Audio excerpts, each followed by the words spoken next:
Hello students, we are going to look now at 4-2 and I am on page 121 in your fact sheet.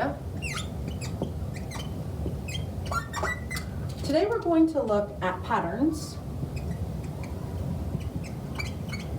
with 5 and 0, okay?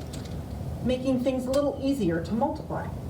If I had a number like 5 times 20, I know that I could just take my 5 and my 2, and I could look at this and break this number 20 up into 5 times, and 20 is 2 times 10.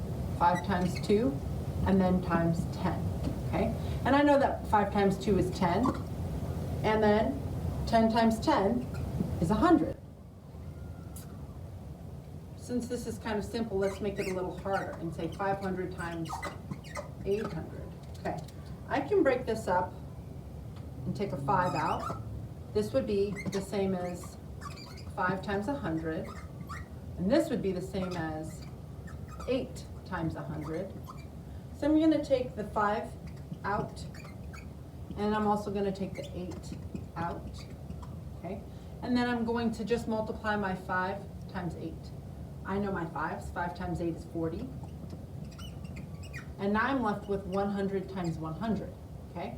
100 times 100 is the same as writing a 1 and then counting how many zeros you have. 1, 2, 3, 4. 1, 2, 3, 4. It's 10,000. 100 times 100 is 10,000. So now I have 40 times 10,000.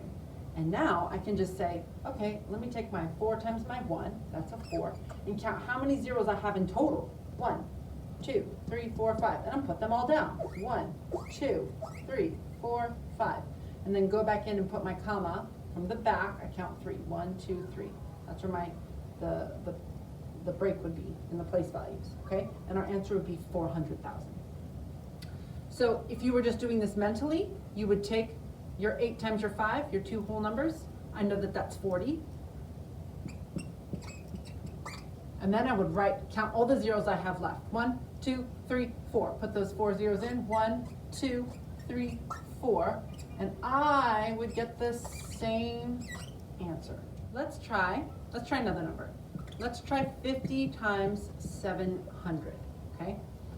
Again, you can take a look at this and say that's 5 times 10, and that's 7 times 100. So now I'm going to take this 5 and this 7. I know 7 times 5 is 35. And I'm going to take 10 times 100, and I'm going to just count my zeros. 1, 2, 3. So there's 1 and then 3 zeros. So that's the same as 35 times 1,000. And 35 times 1 is 35. And then again, count my zeros. 1, 2, 3 zeros.